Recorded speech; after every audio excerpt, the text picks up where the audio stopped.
Assalamualaikum warahmatullahi wabarakatuh. Halo, perkenalkan nama saya M. Albiri Sadi.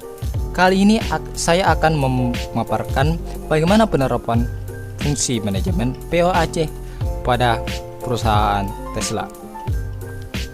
Tanpa berlama-lama, langsung saja kita ke pembahasan fungsi yang pertama, yaitu planning.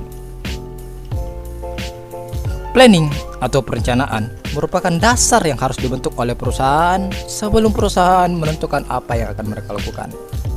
Melalui perencanaan, perusahaan akan membentuk visi dan misi, tujuan perusahaan, dan strategi yang akan dilakukan oleh perusahaan untuk mencapai tujuan perusahaan. Perencanaan merupakan dasar penting yang harus dibentuk oleh perusahaan. Perusahaan Tesla sendiri didirikan pada Juli 2003 oleh Insinyur Martin Eberhard dan Mark Tarpenning sebagai Tesla Motors. Nama perusahaan ini merupakan penghormatan kepada penemu dan insinyur listrik Nikola Tesla. 3 karyawan berikutnya adalah Ian Wright, Elon Musk, dan Jeb Straubel, yang semuanya disebut sebagai salah satu pendiri perusahaan Tesla.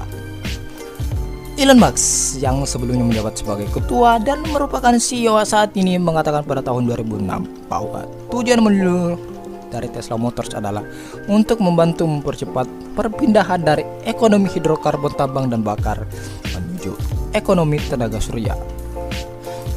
Perusahaan Tesla sendiri juga membangun berbagai macam kendaraan listrik dan mobil keluarga dengan harga terjangkau. Fungsi yang kedua, organizing. Organizing merupakan struktur organisasi yang terdapat dalam sebuah perusahaan. Dengan adanya organizing, seluruh aspek kerja dalam perusahaan akan berjalan teratur dan terstruktur dengan baik. Setiap orang punya posisi dan jabatannya masing-masing. Tesla Inc. didasarkan pada struktur organisasi fungsional, di mana perusahaan dikepalai oleh masing-masing Chief Operating Officer dan Wakil Presiden. Namun, bentuk-bentuk lain dari struktur organisasi hadir di garis bawah hierarki manajemen. Struktur fungsional juga disebut sebagai struktur hierarkis terpusat, di mana perintah dan kendali di seluruh perusahaan dapat dipantau dari titik pusat yang terdiri dari semua kepala departemen. Tesla Motors terdiri dari 3 pilar utama manajemen, yaitu sebagai berikut. Yang pertama, Elon Musk sebagai CEO, Chairman of Board, dan juga produk arsitek. Yang kedua, Jeb Straubel sebagai Chief Technical Officer.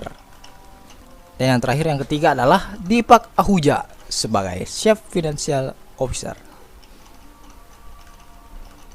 Fungsi yang ketiga yaitu auditing.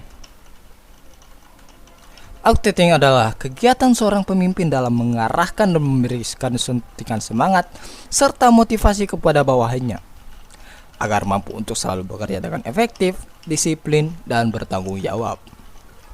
Di perusahaan Tesla sendiri, seorang manajer bertanggung jawab memberitahu, mengatur, dan mengelola bawahannya dengan perilaku yang berpendidikan, sopan, dan ramah kepada seluruh karyawannya agar kegiatan kerja yang terjadi di perusahaan sudah berlaku sesuai dengan standar operasional pekerjaan yang sudah ditentukan oleh perusahaan. Di Tesla, sebagai seorang manajer harus memeriksa karyawannya setiap waktu yang telah ditentukan. Dalam perusahaan Tesla juga sudah melakukan banyak pelatihan untuk para karyawan. Fungsi yang terakhir, yang keempat adalah controlling. Controlling merupakan kegiatan pengendalian dan pengawasan pada seluruh aspek dan elemen dalam perusahaan. Dengan adanya controlling ini, sistem kerja dan tanggung jawab akan lebih berjalan dengan semestinya.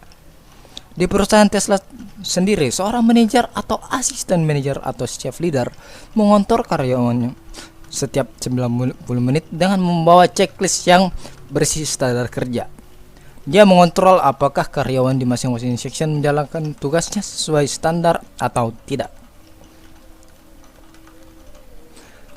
Dari pemaparan ini, kita bisa menyimpulkan bahwa fungsi manajemen, khususnya POAC, sangat diperlukan oleh sebuah perusahaan dalam menjalankan segala aktivitas usahanya.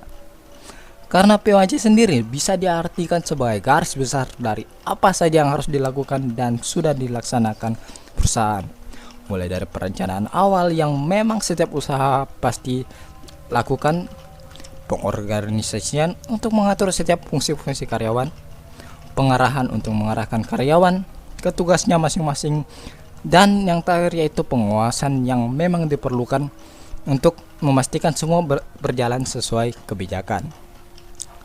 Demikian pemaparan materi yang bisa saya bawakan. Semoga bisa bermanfaat bagi kita semua. Kurang dan lebihnya mohon dimaafkan. Wassalamualaikum warahmatullahi wabarakatuh.